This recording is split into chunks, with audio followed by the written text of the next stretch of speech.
Today on Open Exam Prep, we are covering a crucial topic for the Securities Industry Essentials exam: trade settlement and clearing.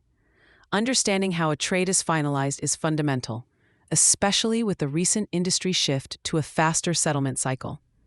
When an investor places an order to buy or sell a security, the moment the order is executed is called the trade date, or T. However, the legal transfer of ownership and the exchange of money for the security happens later, on the settlement date.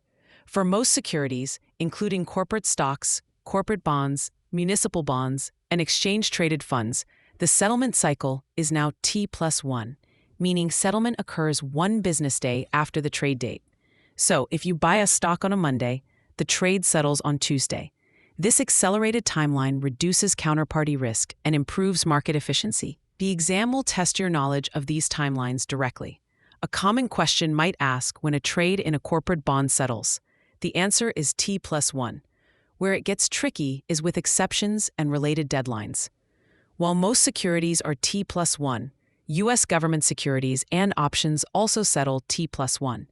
The real trap to watch for is the distinction between the settlement date and the customer payment date, which is governed by Regulation T of the Federal Reserve Board.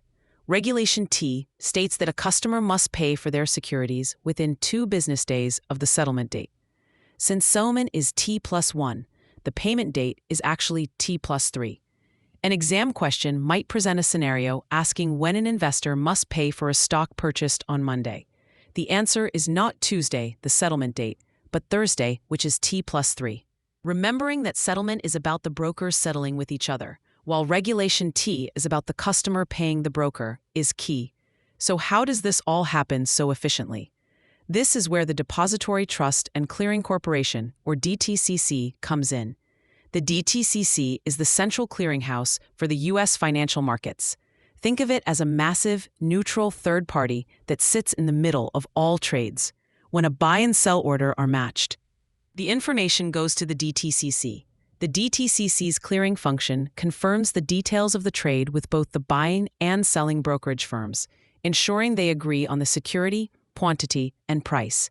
Then, on the settlement date, the DTCC handles the transfer of securities and funds between the firms, netting out their obligations. This process eliminates the need for each brokerage firm to settle individually with every other firm, which would be incredibly complex and risky.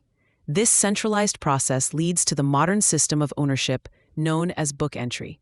In the past, owning stock meant holding a physical paper certificate. Today, physical certificates are rare. Instead, your ownership is recorded as an electronic entry on the books of your brokerage firm. The brokerage firm, in turn, holds the securities on behalf of all its clients in what's called street name at a depository, which is a subsidiary of the DTCC. For the exam, you need to know that book entry means ownership is recorded electronically, and street name means the security is registered in the name of the brokerage firm on behalf of the customer. This makes transferring ownership as simple as a digital bookkeeping entry, which is what allows millions of trades to settle every day. A simple way to remember the entire process is the phrase trade, clear, settle, own. You execute the trade, DTCC clears the details, the transaction settles on T+1, and your ownership is recorded in book entry form.